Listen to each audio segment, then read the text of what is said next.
Inscreva-se no canal, aperta no like, comenta aí no vídeo e compartilha esse vídeo.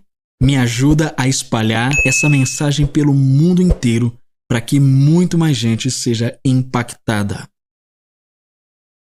Aviso: se você não está pronto para ter a sua teologia ou religiosidade ofendidas, saia imediatamente deste vídeo.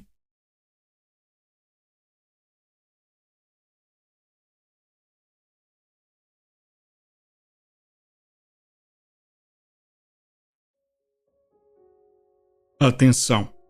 Nesta última parte, o autor trata de suas visões e experiências espirituais. Nenhuma experiência sobrenatural deve ser tomada como base para a doutrina. Cada visão carrega algum significado e nem tudo é literal. Portanto, ouça com atenção e seja edificado pela mensagem. Lembrando que essas são experiências pessoais do autor. Parte 6. Visões de intimidade. Do meu espírito derramarei sobre toda a carne, e os vossos filhos e as vossas filhas profetizarão. Os vossos jovens terão visões, e vossos velhos sonharão sonhos. Atos capítulo 2, versículo 17. E nos ressuscitou juntamente com ele, e nos fez assentar nos lugares celestiais em Cristo Jesus. Efésios capítulo 2, versículo 6. Elevaste-me o coração, minha irmã, minha esposa. Elevaste-me o coração com um dos teus olhares. Cântico dos Cânticos capítulo 4, versículo 9. Mestre, qual é o grande mandamento na lei? E disse-lhe Jesus: Amarás o Senhor teu Deus de todo o teu coração, e toda a tua alma, e de todo o teu pensamento. Este é o primeiro e grande mandamento. Mateus capítulo 22, versículos de 36 a 38. O maior mandamento precede a grande comissão. Assim como a salvação, a cura e qualquer outra coisa no reino, as visões são acessadas pela fé. Essa visão aconteceu enquanto eu estava em oração silenciosa, como acontece com todas as visões desta sessão. Eu me vi ao lado do Pai como uma criança. Eu estava segurando sua mão, mas relutantemente. Eu me observei tentando me soltar de seu amoroso aperto e correr em direção aos perdidos para falar sobre ele, mas ele ainda não estava me deixando partir. Nossos braços estavam tensos, enquanto eu continuava puxando violentamente o seu braço. Depois de tempo suficiente me cansando, finalmente cedi e fiquei ao lado dele de forma relutante, como uma criança colocada de castigo. Com o tempo, comecei a gostar dele. Comecei a relaxar minha mão. Em vez de tentar me libertar de seu gentil aperto, comecei a segurar sua mão. Logo, eu estava olhando para sua grande mão, maravilhado com a força dele. Eu me vi adorando a ele. Já não segurava sua mão com apenas uma mão, mas ambas as minhas mãos agarravam firmemente a dele. Eu estava aprendendo o quão encantador ele era. Com o início das fases iniciais do meu amor por ele sendo estabelecidas, sua grande mão de repente se abriu e me soltou. Eu olhei para ele com um rosto surpreso, como de uma criança que finalmente é permitida fazer algo que queria há muito tempo, mas nunca foi grande o suficiente para fazer até aquele momento. Ele sorriu e eu saí correndo. Os perdidos me davam tanta vida porque eu via Jesus nele. Então, corri na direção deles. Então, eu não pude mais ver do meu ponto de vista, mas comecei a ver do Pai. Eu me vi correr direto para uma matilha de lobos, e nós dois estávamos bem com isso. Ele nos envia como ovelhas no meio de lobos. Deus deseja um relacionamento com você antes de te enviar para o ministério. Ele sabe que você não será capaz de ministrar aos outros até que ele tenha ministrado a você. Então ele estabelece essa ordem divina em sua vida. Seja amado como seu nome sugere, o amado, e só então vá. Vida através da morte. Eu estava em uma enorme mesa de comida com Jesus. Enquanto ele olhava através da mesa e nos meus olhos, ele levantou uma taça de vinho como se quisesse fazer um brinde. Eu disse a ele que queria ir aos aposentos com ele. Cântico dos Cânticos, capítulo 1, versículo 4. Mas ele comunicou que eu precisava comer. Tirei meus olhos de sua beleza e olhei para a mesa, onde vi comida de todos os tipos espalhada diante de mim. Ele me entregou um pouco de pão e eu sabia, sem ele dizer nada, que era o pão da presença, que representava a provisão diária de Deus. Ele me disse para comer do pão. Ao fazer isso, comi de seu corpo. Então ele me perguntou se eu poderia beber o cálice que ele segurava sobre a mesa. Ele não me mandou beber, nem me perguntou se eu iria, mas se eu poderia.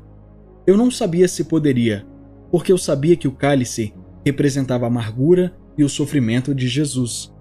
O cálice é a morte para o ego e Jesus o bebeu até o fim. Mas o cálice também é a doçura de sua glória e vida abundante. Embora haja sofrimento, há uma vida e alegria incomparáveis no meio disso. Eu bebi. Portanto, fizemos um pacto juntos de enfrentar os desafios, sofrimentos e dores. Eu fiz um compromisso de me encher diariamente da presença dele para ser sustentado e capaz de alimentar os outros e compartilhar em sua glória. Foi maravilhoso. A dança de casamento. Eu estava adorando em meu quarto quando, de repente, pude ver ouro como vidro transparente sob meus pés. Olhei para cima e vi uma companhia de pessoas e criaturas ao meu redor olhando na minha direção. Embora eu não tivesse certeza de onde estava ou do que estava vendo, pude perceber que algumas criaturas eram baixas e outras altas. Elas estavam me cercando, formando um círculo completo. Eu não sabia por que estavam olhando tão intensamente para mim, até perceber que a companhia de criaturas e anjos não estava olhando para mim de forma alguma. Eles estavam intensamente cativados por um ser de luz ao meu lado. Senti o movimento e percebi que estava nos braços desse ser, dançando com ele. Eu olhei para o rosto dele. Ninguém precisava me dizer quem ele era. No instante em que vi seu rosto, soube que era Jesus, o Rei da Glória e do Poder. Eu tinha vivido toda a minha vida para aquele momento. Rapidamente, esqueci a maravilha e o poder dos querubins e anjos que nos cercavam. Esses seres angelicais são mais belos do que qualquer coisa na terra, mas quando comparados a ele, parecem obscuros. Fiquei intensamente impressionado com sua beleza pura, indomável e perfeita. As palavras não conseguem descrever a beleza que irradia dele. No momento em que o vi, ficou claro para mim que se ele se revelasse a todos dessa maneira, estaria violando o livre-arbítrio do homem. Ele é tão desejável que, quando o vê, você não tem mais desejo por qualquer outra coisa.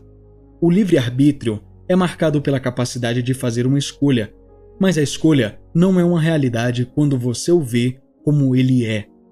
Todos os seus pensamentos, desejos e interesses desaparecem completamente. De repente, ele é tudo. De repente, tudo o que você quer, tudo em que você está interessado, tudo em que você pode se concentrar é nele. De repente, seu coração tenta voar involuntariamente para fora de seu peito e se entregar nas mãos dele, numa tentativa desesperada de dar a ele todo o amor e adoração que lhe merece. O cerne de sua vida, sua posse mais valorizada, é rapidamente lançado aos pés dele na esperança de que ele sinta apenas uma fração do amor que ele enviou percorrendo seu ser quando você simplesmente o viu. Tudo que você quer é devolver o amor a ele que ele deu a você. Se ele fosse revelado dessa forma para qualquer pessoa na Terra, ele ou ela o escolheria involuntariamente. Ele é o desejado das nações. Ele é absolutamente a realização de todo o clamor que brota do coração humano. Ele é tão bonito. Eu o vi desfrutando de sua primeira dança como noivo de sua noiva, como um homem e uma mulher em sua recepção de casamento. Toda a comitiva do céu estava presente. Foi glorioso. Eu não queria sair. Eu queria ficar em seus braços e dançar eternamente com ele. Não havia nada tão belo como ser conquistado pelo toque e olhar dele. O poder que ele possui é incrível. Seu poder é a sua beleza absoluta. O poder dele é a beleza absoluta dele. Todos aqueles que olham para este homem nunca mais serão os mesmos. Você será capturado por uma obsessão que nunca conheceu antes. Ele é incompreensível em sua beleza. Você não será capaz de parar de olhar para ele, porque ficará surpreso e confuso. Surpreso porque nunca viu nada como ele e confuso pelo mesmo motivo. Ele é o poder pleno expresso através da beleza. Receba. Um dia, durante uma temporada excepcionalmente difícil da minha vida, sentei-me em oração e comecei a permitir que a presença dele me envolvesse, a presença de Deus. À medida que o descanso e a paz me envolviam, vi Jesus parado a cerca de 6 metros de distância de mim, com as mãos estendidas à minha frente, se aproximando de mim. Eu sabia que não deveria estar tão distante dele como estava, e o fato de eu estar afastado me alertou sobre minha verdadeira posição com ele. Não era que ele não quisesse estar comigo, mas sim que eu estava distante dele. Quando percebi que eu tinha criado a distância e que ele não tinha, comecei a caminhar em direção a ele. Conforme o fazia, ele abriu os braços, esperando ansiosamente o abraço. Eu me aproximei e ele me abraçou fortemente. Ele me envolveu em seus braços e sussurrou no meu ouvido: "Sinto muito por tudo o que aconteceu. Eu te amo." Eu comecei a chorar, tanto na visão quanto na vida real. Eu me desmanchei. Finalmente estava seguro, finalmente amado, finalmente compreendido, finalmente valorizado. Eu nem conseguia levantar meus braços para abraçá-lo de volta porque estava tão abalado. Eu simplesmente recebi. Eu precisava desesperadamente do amor dele. Não precisamos sentir que não devemos pedir que ele nos ame. Ele se deleita em nossa necessidade de amor. Não podemos pedir muitas vezes ou pedir demais para que ele venha nos amar. O jardim. Existe um lugar no espírito chamado jardim. É um lugar real, mas a única maneira de visitá-lo é pela fé. Não se surpreenda, o mesmo acontece com o céu. O céu é um lugar que precisa ser crido para ser visto. Em parte, o jardim é o solo do seu coração e espírito, onde a palavra de Deus está crescendo como uma semente. Ele pode estar bem regado e florescendo, ou ressecado e morrendo. Você pode ser um reservatório de amor ou um deserto de desespero. Cada pessoa tem seu próprio jardim, e é sua responsabilidade cuidar dele. Então, eu pedi a Jesus que me levasse ao meu jardim. Antes que eu percebesse, estava seguindo-o por uma densa selva.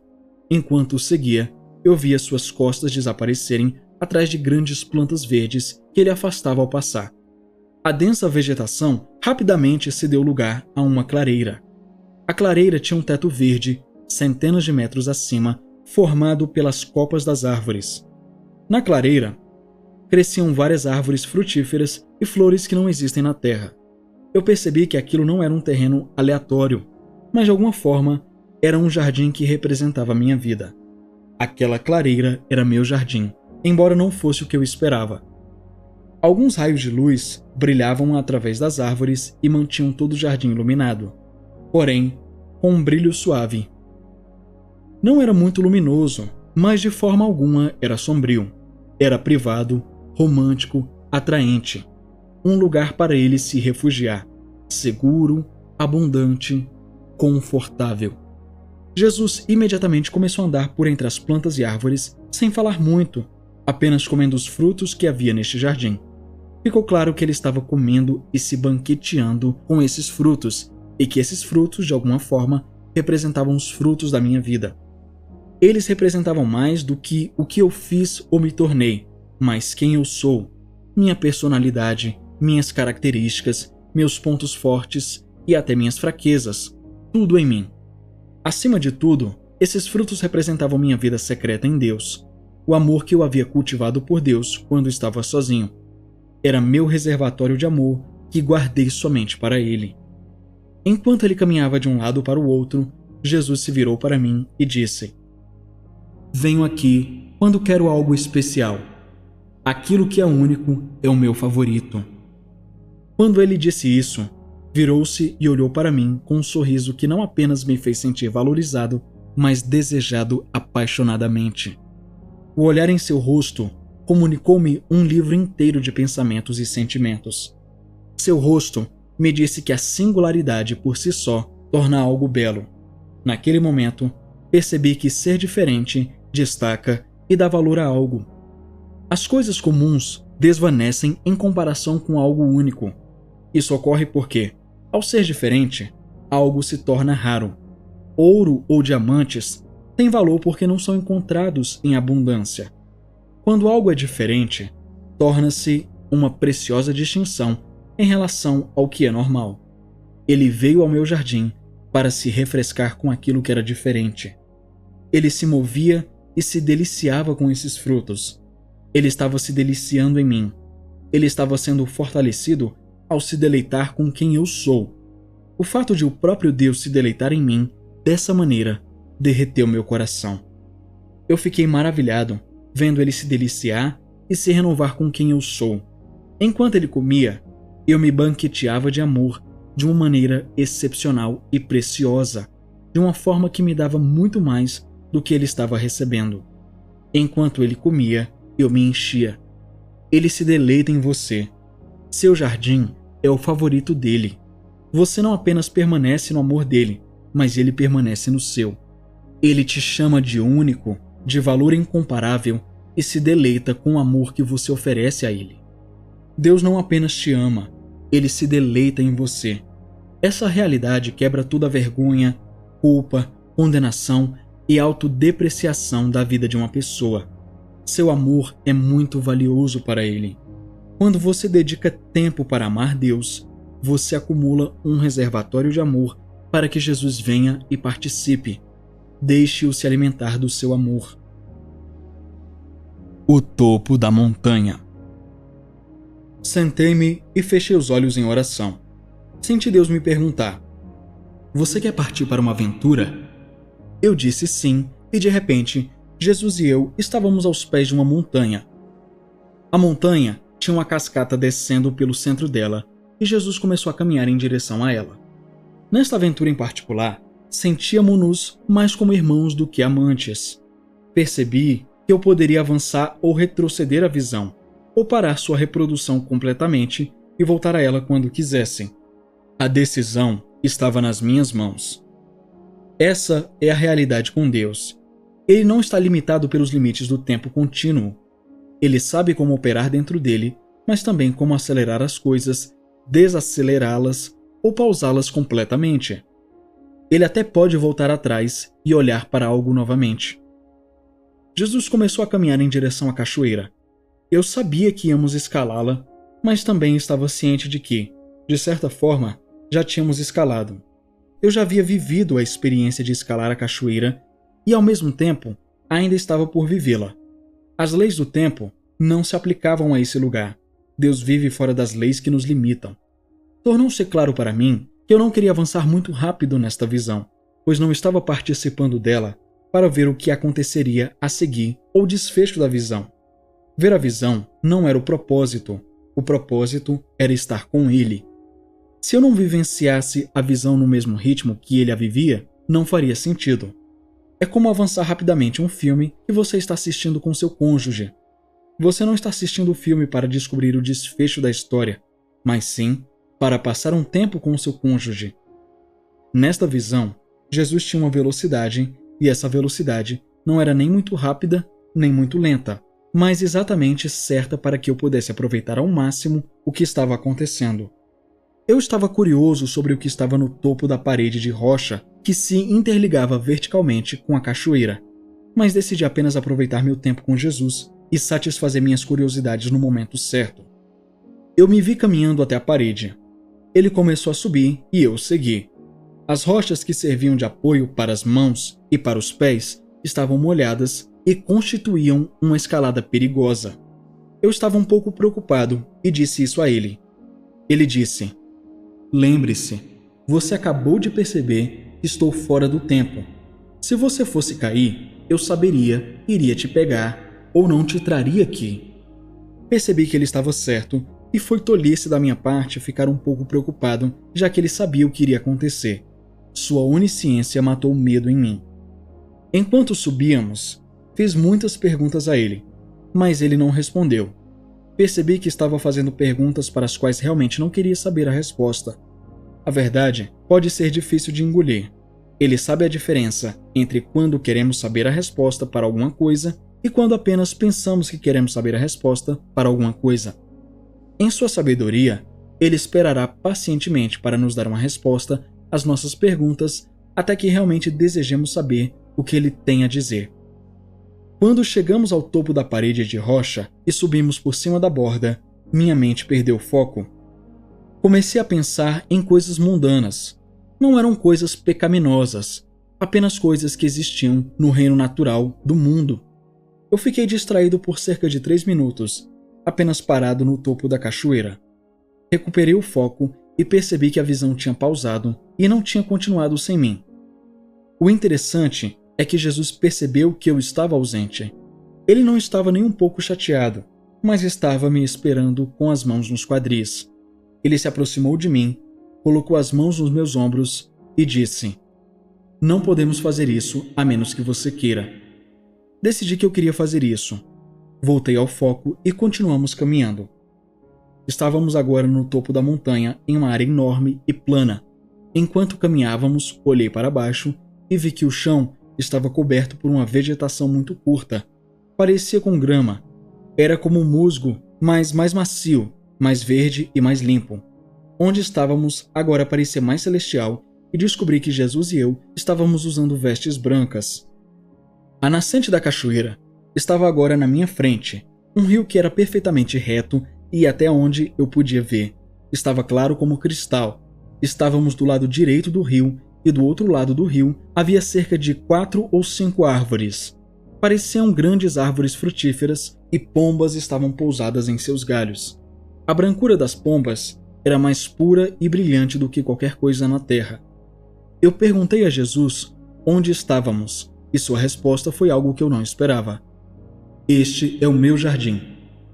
Parte de mim se sentiu mal por ter perdido o foco ao ir para lá, mas eu sabia que ele entendia minha fraqueza e não estava chateado ou magoado comigo. Ele nunca motiva através de culpa, vergonha ou manipulação. Eu olhei para as árvores, então voltei para Jesus. Ele fez um gesto para que eu fosse até as árvores. Ao fazer isso, eu teria que atravessar o rio, então comecei a entrar. Fiz o meu caminho até o outro lado e saí do rio me sentindo limpo. Eu esperava sentir mais do que isso, mas não senti. Caminhei até as árvores e percebi que as pombas representavam o Espírito Santo e que os frutos eram os frutos do Espírito. Quando você se banqueteia com Jesus, está comendo dos frutos do Espírito Santo. Então eu comi. A visão acabou. Acho que poderia ter durado tanto quanto eu quisesse, mas minha fragilidade fez com que meu desejo se enfraquecesse. As visões são acessadas através da fé pelo desejo. Se você não quiser, provavelmente não vai experimentar. A maioria das coisas no reino segue o mesmo princípio. Beba e fique satisfeito. Entrei em oração e me vi olhando para a porta de um quarto. Era um quarto que ficava embaixo de uma casa grande, quase escondida como a porta de um porão no interior de uma casa. Eu abri a porta e entrei para encontrar Jesus e o Pai sentados bebendo vinho. Eles não estavam apenas bebendo vinho, mas estavam claramente embriagados. Pensei comigo mesmo: isso não está certo. Comecei a sair do quarto, extremamente desconfortável com o que estava presenciando. Jesus olhou para mim, imediatamente sóbrio, e disse claramente: "Tyler, está tudo bem. Isto é o Espírito Santo." Confiando em suas palavras, caminhei em direção a Jesus quando ele começou a perder a sobriedade novamente. O Pai me deu um pouco de vinho e quando deixei de lado meus julgamentos religiosos em relação a Deus, comecei a ficar cheio por uma alegria sobrenatural. Eu não bebi sozinho. Jesus e o Pai estavam muito engraçados, divertidos e desprovidos de formalidade. Fui lembrado de que Deus foi quem criou a espontaneidade, a tolice, a alegria e a felicidade. No final da visão, todos nós estávamos bêbados, nos apoiando uns aos outros para manter o equilíbrio, com as cabeças inclinadas para trás, rindo alto. Percebi que, para a maioria das famílias cristãs, é aceitável ser bobo em contextos não espirituais, mas a tolice infantil não é tolerada nem incentivada durante a oração ou adoração. Essa é a melhor maneira de mostrar a uma criança que Deus é entediante. A realidade é que Deus não compartimentaliza a vida da maneira como fazemos. Ele se diverte o tempo todo, enquanto permanece sempre santo e reverente ao mesmo tempo. Alegria e santidade não devem ser consideradas mutuamente exclusivas pela Igreja. Foi o Espírito Santo que fez com que o Pai e Jesus agissem de maneira tão boba. Era como se o Espírito Santo fosse o animador do Pai. Tanto Jesus quanto o Pai amam o Espírito Santo. O Pai adora ser entretido pelo Espírito Santo, e o Espírito Santo adora entreter o Pai. É uma forma de adoração entre eles.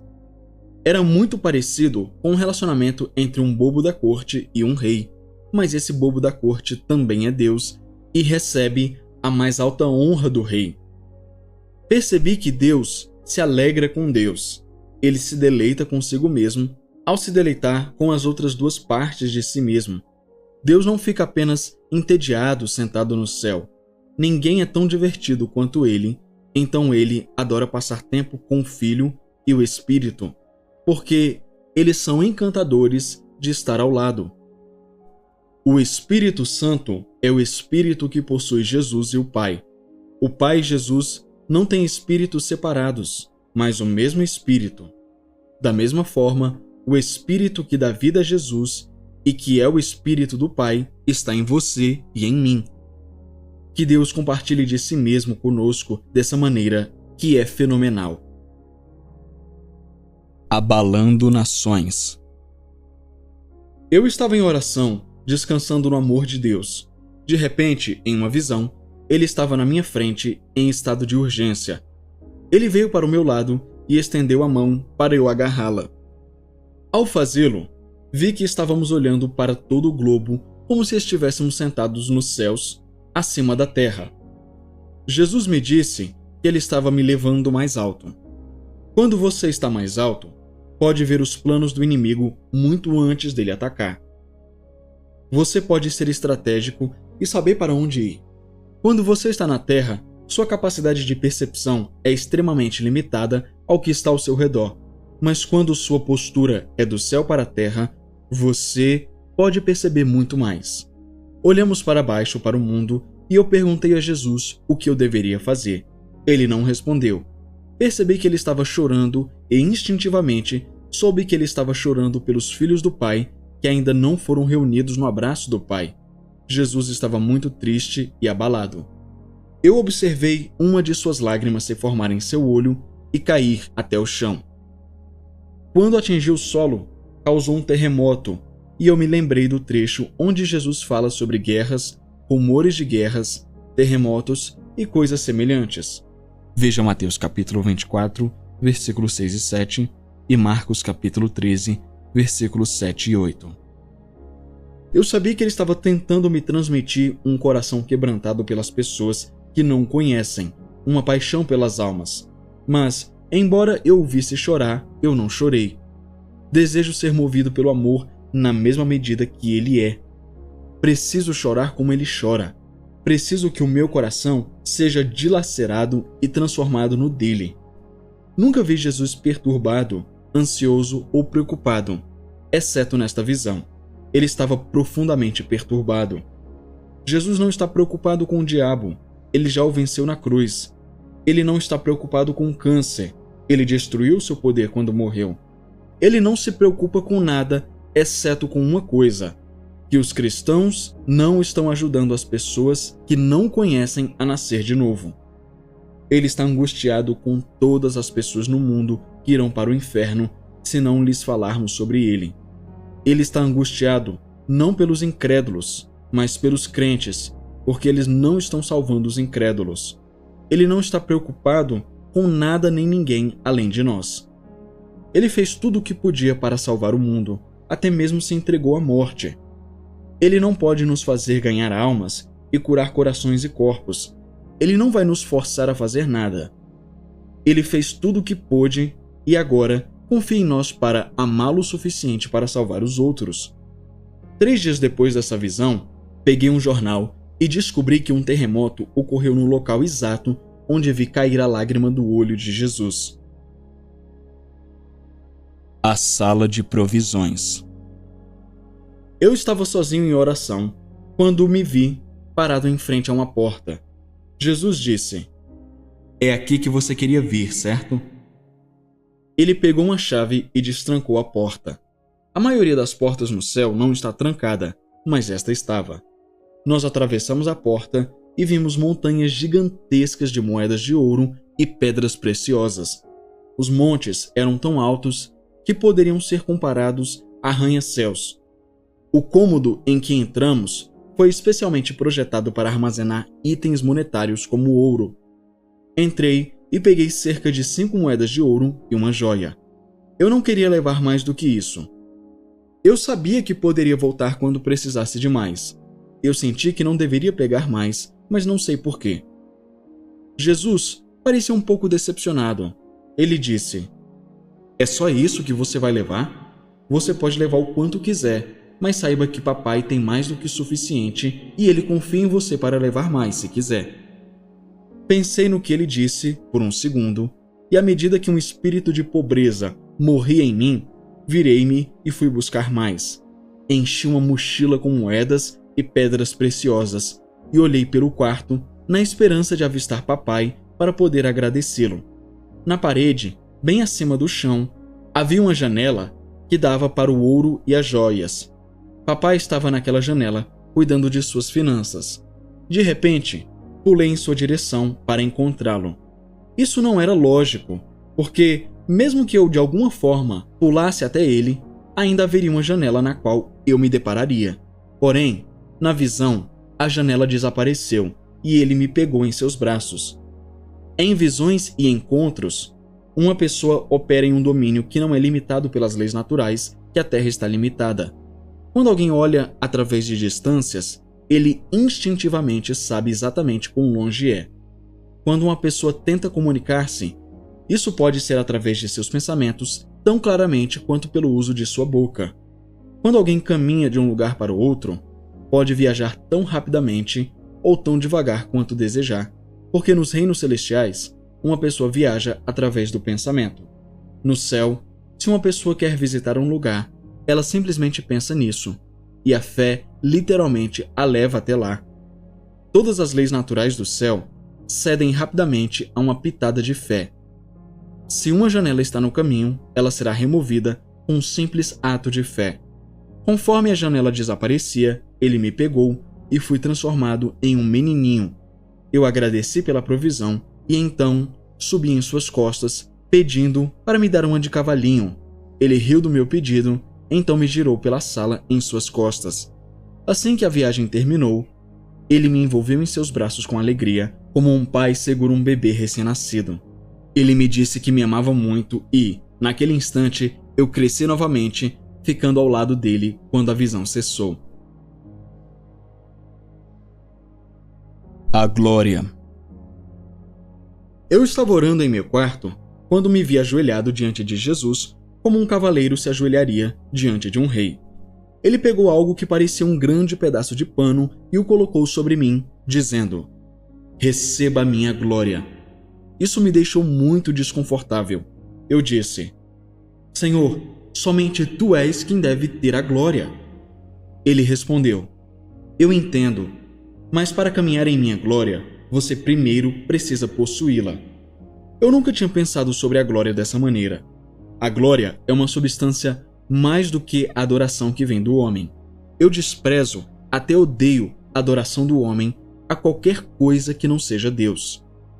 A adoração de um homem por outro é um veneno para a mente e o coração daquele que a recebe. Embora eu odeie a adoração do homem, quero que a substância na qual Deus se entroniza repouse sobre minha vida. Não confundamos os dois. A Bíblia diz que sua glória cobrirá a terra como as águas cobrem o mar. Ver Abacuque capítulo 2, versículo 14. Meditei naquele versículo e percebi que o peso da água no fundo do oceano é incrível. Uma coisa que o versículo está dizendo é que a glória dele virá com tal peso e distribuição por toda a terra que seremos presos e afogados nesta substância celestial chamada glória. A glória é uma substância como a fé. Milagres observados em primeira mão. Abaixo está uma lista de milagres que tive a honra de ver acontecer em primeira mão. Muitos dos milagres mencionados abaixo não estão em forma de história, como o resto dos milagres neste livro, porque muitos não têm história. Às vezes, orávamos e a pessoa ficava boa instantaneamente, com muito pouca interação entre a pessoa e eu. Portanto, eles estão abaixo de forma curta e sucinta. A maioria dos seguintes milagres ocorreu em um período de 3 anos. O objetivo de adicioná-los no final do livro, dessa maneira, é mostrar ao leitor o que pode acontecer em um período de 3 anos. Se as pessoas creem que Deus é bom e que quer tornar os outros melhores, elas se encontrarão fazendo suas próprias listas de milagres que Deus fez por meio delas. Qualquer pessoa pode realizar milagres. Tudo o que você precisa é amor e o Espírito Santo. Esses milagres não aconteceram por meio do uso de qualquer tipo de plataforma ministerial intangível para o cristão em comum. Eu não estava no ministério em tempo integral, sendo pago para fazer a obra do reino. Eu estava trabalhando em um emprego normal.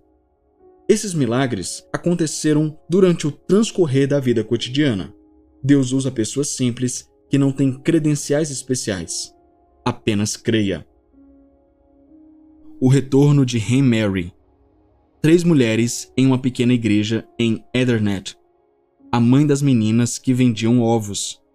Uma mulher aleijada em Hovsgol. Um bebê em Beirute com febre amarela. O retorno de Rachel ao Walmart. O crescimento de partes femininas que foram cirurgicamente removidas em uma mulher. O joelho de um homem no Walmart. Uma mulher com esclerose múltipla nas salas de cura.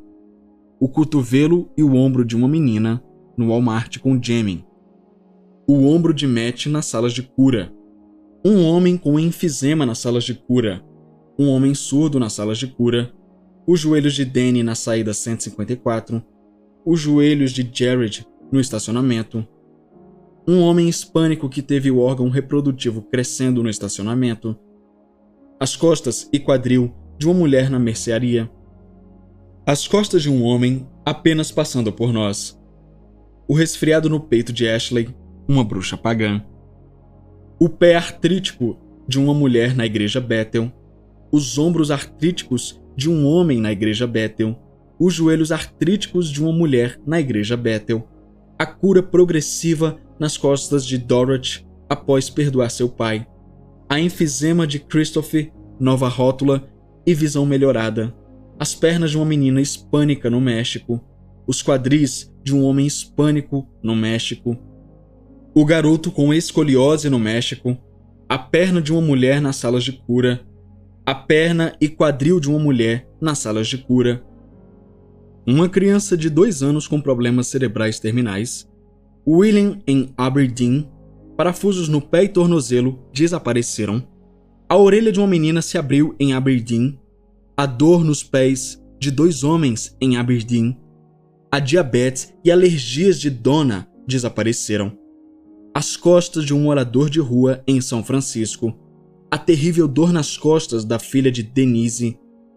Cistos cancerígenos na garganta de um homem desapareceram. A menina com enxaqueca nas ruas de Spokane. Os ombros de um homem nas salas de cura. Uma idosa com problemas na perna e costas na sala de cura. Um homem idoso injustamente acusado de crime com problemas na perna e costas. Uma jovem cega desde o nascimento. Uma mulher com fibromialgia nas salas de cura. a perna que cresceu no leste de Washington, a esclerose múltipla curada em Oregon, o joelho de um homem no leilão de carros, os pés de Stephan na casa de Andrew, o ouvido surdo de uma mulher aberto na Califórnia, discos degenerativos de 30 anos de um homem, dentes rachados se tornaram inteiros, o tumor canceroso desapareceu na ressonância magnética. Este livro é uma versão moderna de O Cântico dos Cânticos em uma conversa de oração e intimidade entre você e Jesus.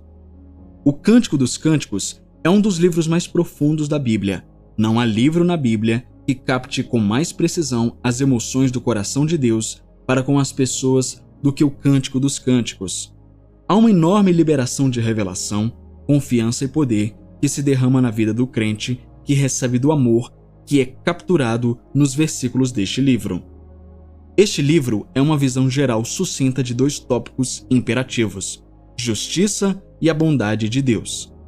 Um mal entendido sobre justiça resultou em grande parte do corpo de Cristo acreditando que sua justiça é determinada por suas ações e não pela fé.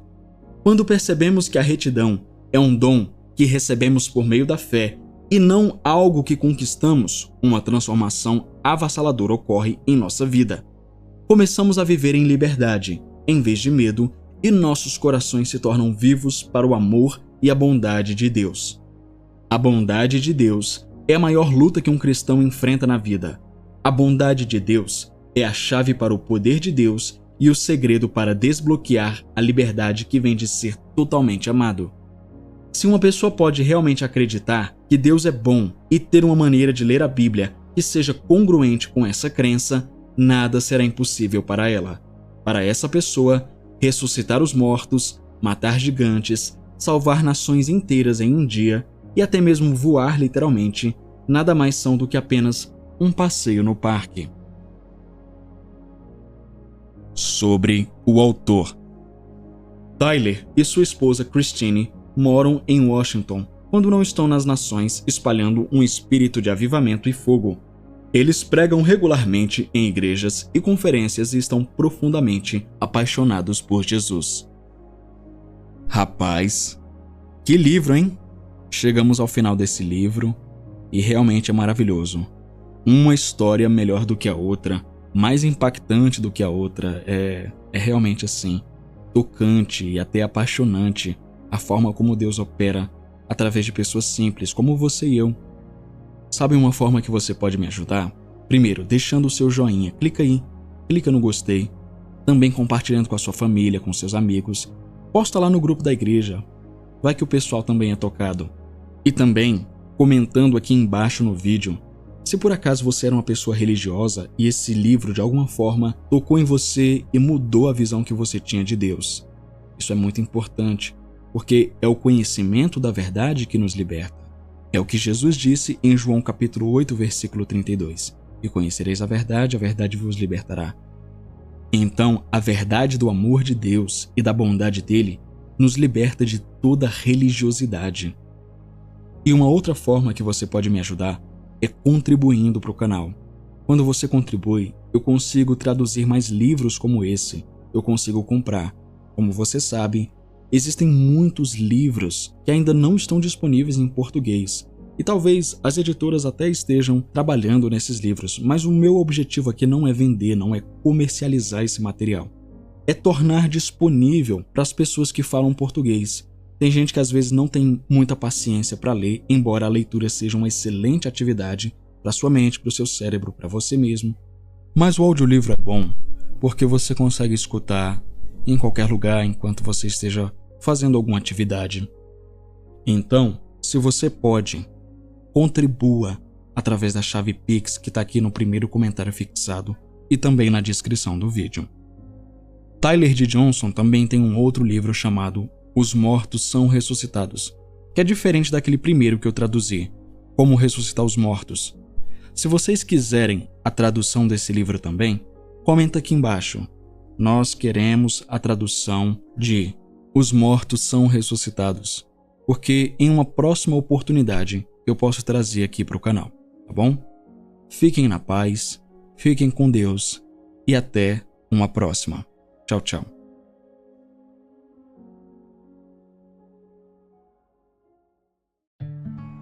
Que bom que você chegou até o final. E aí, já conferiu sua inscrição no canal? Já ativou o sininho? Se você ainda não é inscrito, não perca o seu tempo e se inscreva agora. Também deixa o seu like porque isso ajuda muito o canal e faz com que esse conteúdo alcance mais pessoas. Obrigado pela sua presença aqui e até a próxima. Tchau!